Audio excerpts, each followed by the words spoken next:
لبيك اللهم لبيك لبيك لا شريك لك لبيك إن الحمد والنعمة لك والملك لا شريك لك لبيك اللهم لبيك لبيك لا شريك لك لبيك إن الحمد والنعمة لك والملك لا شريك لك لبيك اللهم لبيك لبيك لا شريك لك لبيك إن الحمد بسم اللہ الرحمن الرحیم لبیک اللہم لبیک لبیک لا شریک لک لبیک ان الحمد والنعمت لک والملک لا شریک لک خودی کا سر نہاں لا الہ الا اللہ خودی ہے تیغ فساں لا الہ الا اللہ خرد ہوئی ہے زمان و مکان کی زناری نہ ہے زمان نہ مکان لا الہ الا اللہ کیا ہے تو نے متاع غرور غرور کا سودا فریب سود و زیاں لا الہ الا اللہ یہ مال و دولت دنیا یہ رشتہ و پیون بتان وہم و گماں لا الہ الا اللہ اگرچہ بت ہیں جماعت کی آستینوں میں مجھے ہے حکم اذاں لا الہ الا اللہ یہ نغمہ فصل گلو لالہ کا نہیں پابند بہار ہو کہ خزاں لا الہ الا اللہ بہار ہو کہ خزاں لا الہ الا اللہ پوری کائنات آج جو مرکز ہے جو محور ہے ہمارا جو ہمارا معبود برحق ہے اس کے حضور التجائیں کر رہی ہے اس کے حضور گڑ گڑا رہی ہے آج دنیا بھر کے مسلمان صرف زائرین عرفات ہی نہیں بلکہ جو دور دراز دنیا کے کونے کونے سے ان کو دیکھ رہے ہیں وہ بھی اللہ کے حضور سر و سجود ہو کر گڑ گڑا رہے ہیں اور اللہ سے مغفرت طلب فرما رہے ہیں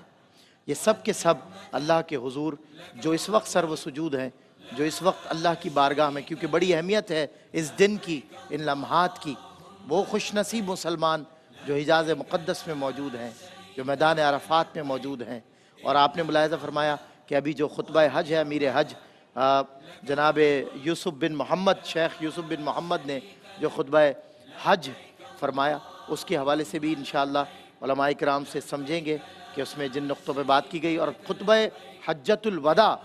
جو رسالت مآب صلی اللہ علیہ وسلم کا ویسے تو آپ کی زندگی کے کئی خطبات ہیں لیکن جسے بہت زیادہ اہمیت حاصل ہے اور بہت زیادہ جس کا ذکر کیا جاتا ہے انشاءاللہ اس پر بھی بات کریں گے لیکن آج دنیا بھر کے مسلمان اللہ کے حضور پیش ہیں اور اپنی اوقات سمجھ رہے ہیں اپنی حیثیت سمجھ رہے ہیں آج بندے کو ویسے انسان کو ہمہ وقت اپنی اوقات سمجھنی چاہیے کہ رب کے حضور بندے کی حیثیت کیا ہے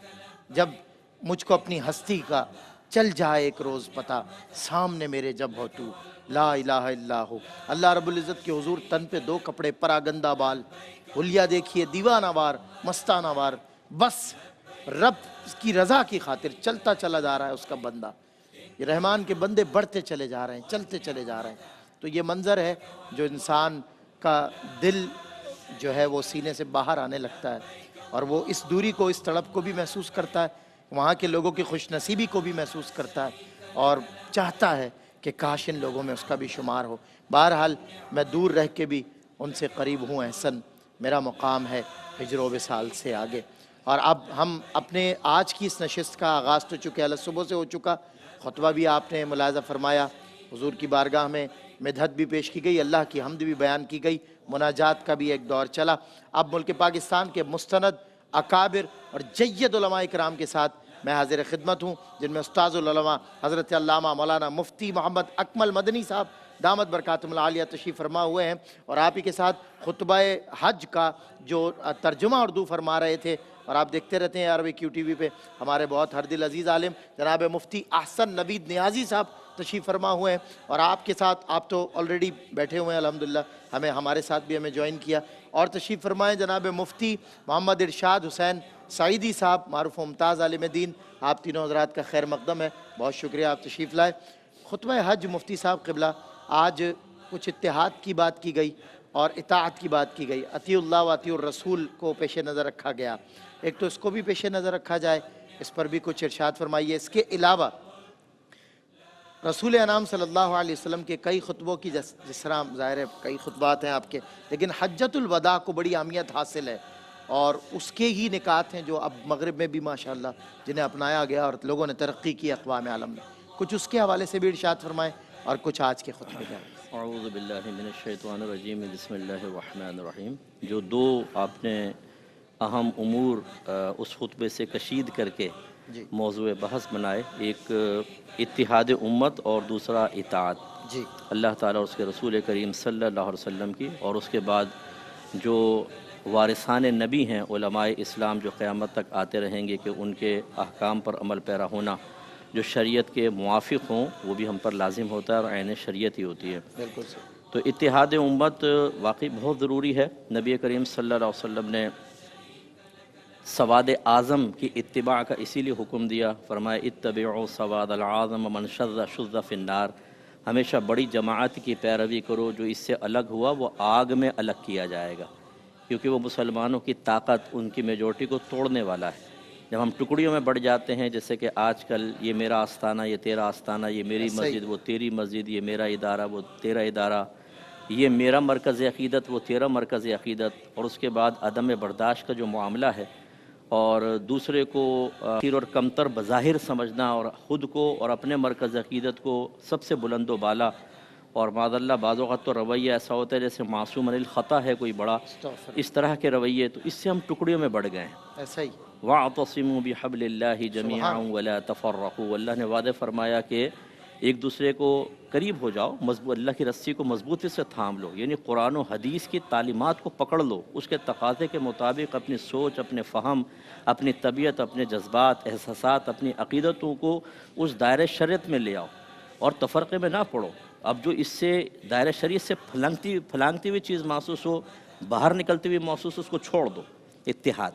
نبی کریم صلی اللہ علیہ وسلم نے فرمایا کہ تمام مومنین آپس میں ایک جسم کی مانند ہیں. اگر جسم کے ایک حصے میں درد ہوتا ہے تو پورا جسم درد محسوس کرتا ہے. ایسا ہی. یہ پیار اور محبت اور اتحاد. ایک روایت میں فرمایا کہ تمام مومنین آپس میں ایک عمارت کی مانند ہے جس کی ایک اینٹ دوسری اینٹ کو مضبوط کرتی ہے. ہم یہاں اینٹیں نکال رہے ہیں بیچ میں، ہم بنیادیں کھود رہے ہیں کہ اوپر سے عمارت ہی گر جائے. حالت یہ ہے. تو بالکل یہ بہت اچھا پیغام ہے. اتحاد امت کی ضرورت ہے. میں کبھی کبھی سمجھاتا ہوں کہ جو ہمارے ادارے ہوتے ہیں، خصوصاً جو پاکستان کی پروٹیکشن سیکورٹی کا فریضہ سر انجام دے رہے ہیں، ان میں مختلف سوچ والے لوگ ہوتے ہیں، مختلف شاید نظریات کے حامل بھی ہوں، لیکن جب ملک پاکستان کی حفاظت کی باری آتی ہے تو ان تمام چیزوں کو اصولی اختلاف اپنے مقام پر، لیکن پھر ایک نئی سوچ کے ساتھ کہ ہمیں اب ملک کے لیے اتحاد رکھنا ہوگا. اگر لڑیں آپس میں تو آپ کا ملک باقی نہیں رہ سکتا. یہ ایک عام سی مثال ہے. تو پھر مذہب باقی کیسے رہ سکتا ہے کہ اگر آپ چھوٹی چھوٹی چیزوں کے اوپر لڑیں گے. اللہ اکبر. دوسری جبکہ وہ یونیورسل گراؤنڈ ہے. یہ تو جی ہاں بالکل. خطے کی بات. اور دوسرا اطاعت کا معاملہ ہے کہ جب تک ہم اللہ تعالیٰ اس کے رسول کی اطاعت نہیں کریں گے، ہماری زندگی میں سلیقہ، قرینہ، توازن پیدا ہو ہی نہیں سکتا. بالکل. آپ دیکھیں اگر ملک کے کانسٹیٹیوشن پہ لوگ عمل نہ کر رہے ہوں اور ہر ایک اپنے اپنے مرضی کے مطابق چلے تو یہ ملک تو باقی نہیں، کیا دنیا باقی نہیں رہے گی، جنگل کا قانون بن جائے گا. ایسا ہی ہے. تو اسی طرح آپ ہاسپٹل میں جائیں، اس کے اپنے رولز ہوتے ہیں، یونیورسٹی کے اپنے ہیں. آپ باہر کے ملکوں میں جاتے ہیں، ان کو آپ وہاں کے رولز کے مطابق ان کو فالو کرتے ہیں اور ان کے اندر ڈھل جاتے ہیں گویا کہ، تاکہ ایک نظام، ایک تنظیم نظر آئے. تو اگر مذہب اسلام اور خاص طور پہ جب اللہ اس کے رسول کا حکم آ جائے، اس سے بڑا حکم کس کا ہوگا؟ اگر ہم اس سے روگردانی کریں گے، اس کی اطاعت نہیں کریں گے، کہنا نہیں مانیں گے، اور جو نبی کریم صلی اللہ علیہ وسلم کے بعد قیامت تک کے لیے وارثان نبی یعنی علماء حقہ جو صحیح العقیدہ ہیں اور صاحب علم ہیں، اگر ان کی پیروی کو ہم چھوڑ دیں گے تو پھر وہی ہوگا جو آج نظر آ رہا ہے. ایسا ہی. کہ ماں باپ کو ہم نے دیکھا ہے کہ ماں باپ جو ہے وہ کہتے ہیں کہ جی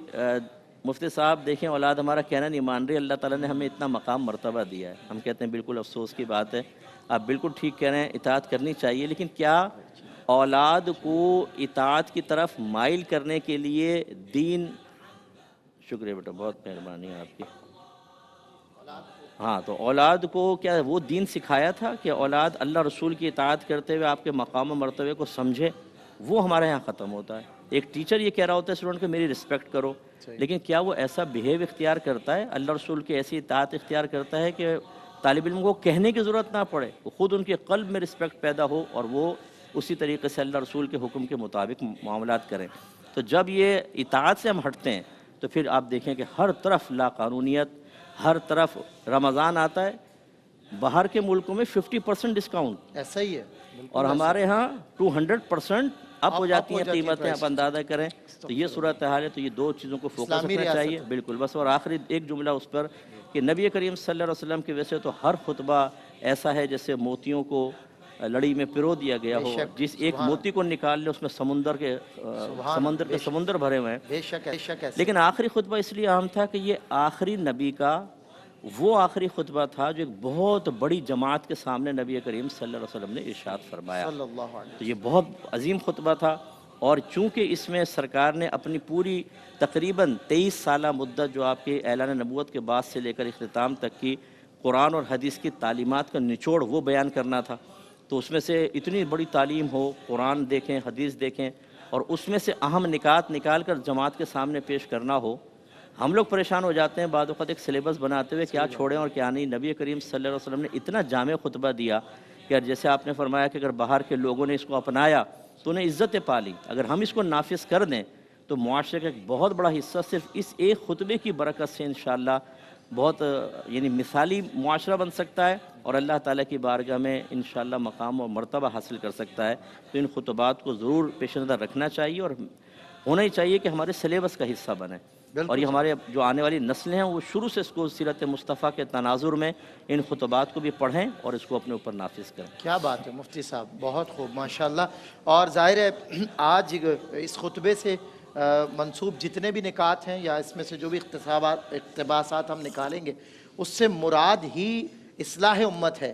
اصلاح احوال امت ہے۔ اور اس وقت حضرت نے بڑی اچھی بات ارشاد فرمائی کہ دیکھیں جب ایک خطے کی بات آتی ہے تو بھی مختلف نظریات، عقائد اور فکر رکھنے والے لوگ اپنے ساری جو اصولی اختلافات ہیں ان کو وہ ایک طرف رکھ دیتے ہیں اور پھر خطے کی حفاظت کرتے ہیں۔ اور پھر بات ہو رہی ہے اس دین کی حفاظت کی، تو پھر ہمیں ظاہر ہے ہم تو تابع ابد سی و تغیر کے ولی ہیں، ہم مصطفیٰ بھی ہیں، ہماری تو ایک پہچان ہے، ہم سب متحد ہوں اور متحد ہو کر ایک ہوں مسلم حرم کی پاسبانی کے لیے۔ آج بھی یہ پیغام ہے، اور خطبہ حجۃ الوداع میں بھی یہ پیغام موجود ہے، اور آج کے خطبے میں موجود تھا۔ اسی کو آگے بڑھاتے ہوئے مفتی حسن نوید نیازی صاحب ہمیں جوائن بھی کر لیا ہے۔ نوجوان عالم دین بہت ایکسٹمپور بولتے ہیں، میں خود بھی بڑا ان کے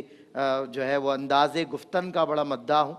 علامہ شرجیل احمد خان صاحب تشریف فرما ہوئے ہیں، آپ کا خیر مقدم ہے، بڑے عرصے بعد آپ تشریف فرما ہوئے۔ میں مفتی حسن نوید نیازی صاحب، آپ نے خطبے کا ترجمہ بھی فرمایا، اس کے ایک اتحاد کی بات ہوئی، اطاعت کی بات ہوئی، اور کن نکات پہ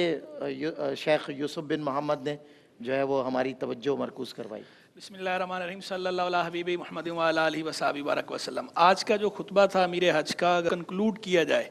تو جو اس کا سینٹرل آئیڈیا ہے، مرکزی خیال، تھیم جو تھی وہ تھا جمع الکلمہ و وحدت الصف۔ انہوں نے آغاز اس سے کیا، حمد ہی اس طرح بیان کی اللہ تعالیٰ کی جو خطبہ شروع کیا۔ خطبے سے پہلے جو خطبہ ہوتا ہے، یعنی ایک تو خطبہ کہتے ہیں تقریر کو، اور ایک خطبے سے پہلے جو حمد و صلات کی جاتی ہے اسے بھی خطبہ کہا جاتا ہے۔ تو وہ جو خطبے سے پہلے خطبہ تھا جس میں انہوں نے حمد و صلات کی، اس کو بھی انہوں نے لنک اپ کیا اسی کے ساتھ، جمع الکلمہ و وحدت الصف۔ اللہ کی حمد بھی اس انداز میں بیان کی، نبی کریم علیہ السلام کی رسالت کی گواہی اور درود شریف بھی اسی انداز میں پیش کیا، اور آگے جو پورے کا پورا خطبہ ہے وہ لنک اپ تھا اسی کے ساتھ، جمع الکلمہ و وحدت الصف، یعنی مسلمانوں کے کلمے کا جمع ہونا، صف کا ایک ہونا، یعنی اتحاد، اتفاق۔ اس سے متعلقہ جتنی آیات قلیل وقت میں پیش کی جا سکتی تھیں، اتحاد پر ابھارنے والی اور افتراق اور انتشار کی مذمت کرنے والی، ممانعت کرنے والی، وہ آیات بھی تقریباً وہ ساری انہوں نے پیش کی جو پیش کی جا سکتی تھی۔ چند کو چھوڑ کر انہوں نے جو بنیادی آیات ہیں جتنی اس حوالے سے وہ تقریباً انہوں نے ذکر کر دی۔ اسی طرح جو احادیث ہیں اس حوالے سے کہ جو احادیث ابھارتی ہیں اتحاد پر، اتفاق پر، محبت پر، ترابط پر، توافق پر، ایک دوسرے کے ساتھ ربط ہونے پر اور اچھا میل جول ہونے پر، یہ حدیث بھی انہوں نے پیش کی ساری۔ اور اسلام تقوی کی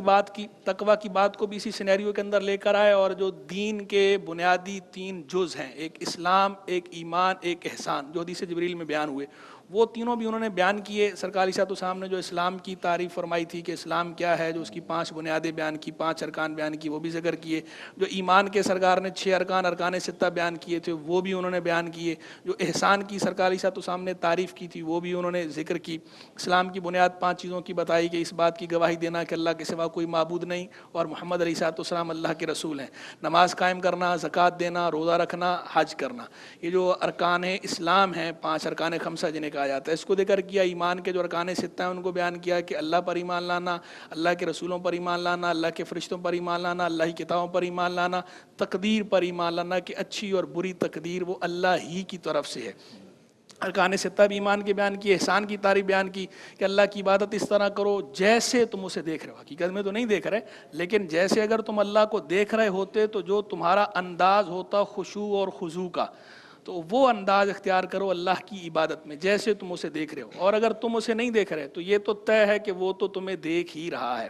پھر اس کے بعد انہوں نے لنک اپ کیا ہے ساری چیز یہی جمع کہ جو اللہ کی اطاعت کا حکم ہے, اللہ کے رسول کی اطاعت کا حکم ہے اور اولو الامر کی اطاعت کا حکم ہے. تو بتایا کہ اولو الامر کی اطاعت کا حکم کیوں دیا گیا ہے, اسی لیے جمع الکلمہ و وحدت الصف. پھر انہوں نے اس بات کو ذکر کیا کہ جو شریعتوں کے بنیادی مقاصد ہوتے ہیں جس کے لیے شرائع قائم کی جاتی ہیں اور جو ہماری شریعت ہے, تو شریعت کے جو مقاصد ہیں ان مقاصد میں سے ایک مقصد یہ ہے کہ سوسائٹی میں اور گھر کے اندر تہذیب تدبیر منزل, تہذیب نفس, تدبیر منزل, سیاست مدن, یہ تینوں جو ہے جو حکمت کی اصطلاحیں, اس کو بھی انہوں نے اپنے انداز میں لنک اپ کیا اور بتایا کہ ان تینوں سطح پر خیر کا ہونا, صلح کا ہونا اور آپس میں مسلمانوں کا, لوگوں کا ربط ہونا, اچھا ربط ہونا, ایک دوسرے کے حقوق ادا کرنا, میاں بیوی آپس میں ایک دوسرے کے حقوق ادا کریں, اولاد والدین ایک دوسرے کے حقوق ادا کریں, پڑوسی ایک دوسرے کے حقوق ادا کریں. حسن اخلاق سے متعلقہ جتنی روایات اور آیات ہیں اس کو بھی انہوں نے پھر ذکر کیا. اس کے ساتھ ساتھ انہوں نے اس بات پہ بھی زور دیا اور جو دعا کی انہوں نے, ایک دعائیں تو بہت ساری کی, ایک دعا جو انہوں نے کی مجھے بڑی اچھی لگی, جو انہوں نے اس کے اندر کہا کہ احسن اقوال, احسن افعال اور احسن احوال, کہ اللہ ہمیں اس کی توفیق عطا فرمائے, احسان کی, بھلائی کی, یعنی احسن اقوال جو سب سے اچھے اقوال ہیں اللہ ہمیں ان کی توفیق عطا فرمائے کہ ہم وہ سب سے اچھے قول کہیں, ہماری باتیں اچھی ہوں. احسن افعال کہ اللہ ہمیں ان افعال کی توفیق عطا فرمائے جو سب سے اچھے ہوں, جو سب سے عمدہ ہوں, یعنی ہمارے کام اچھے ہوں, برائی سے آٹومیٹیکلی بچیں گے. احسن احوال یعنی جو ہمارے احوال ہیں, چاہے وہ ہمارے قلبی معاملات ہوں, چاہے وہ ہمارے باہمی تعلقات ہوں, جو بھی ہمارے احوال ہیں, احوال سے متعلقہ جو چیزیں ہیں وہ بھی احسن ہوں. تو اقوال بھی احسن ہوں, افعال بھی احسن ہوں اور احوال بھی احسن ہوں, یہ انہوں نے دعا کی. اور آخر میں انہوں نے جو ہے وہ حرمین شریفین کے جو خدام کے حوالے سے جو دعائیں کی وہ بھی انہوں نے اسی کے ساتھ لنک اپ کی, جمع الکلمہ و وحدت الصف کے ساتھ. تو اوورال مجموعی طور پر خطبہ جو ہے وہ سارے کا سارا آج اسی بنیادی نقطے کے گرد گھومتا رہا ہے کہ اتحاد اور اتفاق قائم کرنے کا حکم ہے اور اتحاد اور اتفاق قائم کرنا ہے. اور آخر میں جیسے کہ ہر دفعہ ہی امیر حج وہ بیان کرتے ہی ہیں, آج بھی انہوں نے بھی بیان کیا ہر امیر حج کی طرح کہ سرکار علیہ السلام کا جو طریقہ مبارکہ تھا کہ جب حضور جان عالم علیہ السلام عرفات تشریف لاتے تھے تو عرفہ اور عرفہ کے بعد مزدلفہ کے بعد مینا, پھر آپ کا مدینہ شریف کی طرف جو واپسی کا سفر ہے, یہ جو 3-4 دن کے آپ کے معمولات ہیں ان معمولات کو ہر دفعہ یہ امیر حج ذکر کرتے ہیں. آج بھی انہوں نے آخر میں ذکر کیا ہی صحیح, اور باقاعدہ یہ کہہ کر ذکر کرتے ہیں کہ حج کے جو مناسک ہیں وہ نبی کریم علیہ السلام سے لینے چاہیے. خود سرکار نے فرمایا بھی تھا کہ مجھ سے لو, خذوا عنی مناسککم, تو تم اپنے مناسک مجھ سے لے لو, یعنی مجھ سے سیکھو. تو اسی تناظر میں وہ سرکار علیہ السلام کی طرف منسوب کر کے باقاعدہ بتاتے ہیں کہ سرکار نے یہ کیا, یہ کیا, یہ کیا, یہ کیا, یہ کیا, اب تم لوگوں نے بھی یہ کرنا ہے. یہ اچھا انداز کرنے والی بات ہے. یہ بات یوں بھی کہی جا سکتی ہے کہ تم ایسے ایسے کرو یا یہ حکم ہے, اس کے بجائے وہ یوں کہتے ہیں کہ سرکار نے یوں کیا, یوں کیا, یوں کیا, یوں کیا, تاکہ بندے کے پیش نظر یہ بات رہے کہ ہم نے وہی کرنا ہے جو حضور نبی کریم علیہ السلام نے کیا ہے اور جس کا ہمیں حکم ارشاد فرمایا ہے, ہم نے وہ کرنا ہے. بالکل انڈرسٹوڈ ہے کہ اس سے وہ افعال جو ہے وہ مستثنا ہیں جو سرکار کے ساتھ خاص ہے, کہ جو سرکار کا خاصہ ہے ظاہری بات ہے اس کا تو ہمیں حکم نہیں ہے, لیکن جو افعال سرکار کے ساتھ خاص نہیں ہیں وہ افعال بھی چونکہ سرکار کے افعال ہیں, ان افعال کو بھی ہمیں اختیار کرنا چاہیے. وہ عظیم افعال ہیں, کیا کہنے ان کے. ابھی میں اس طرف نہیں جاتا کہ وہ سنت موقدہ غیر موقدہ کی جو ابحاث ہیں کہ وہ افعال جو بطور عبادت کیے, پھر وہ افعال جو بطور عادت کیے, وہ ہم اس پہ وقتاً فوقتاً پروگرام میں روشنی ڈالتے رہتے ہیں. جو افعال کریمہ آپ کے بطور عادت ہیں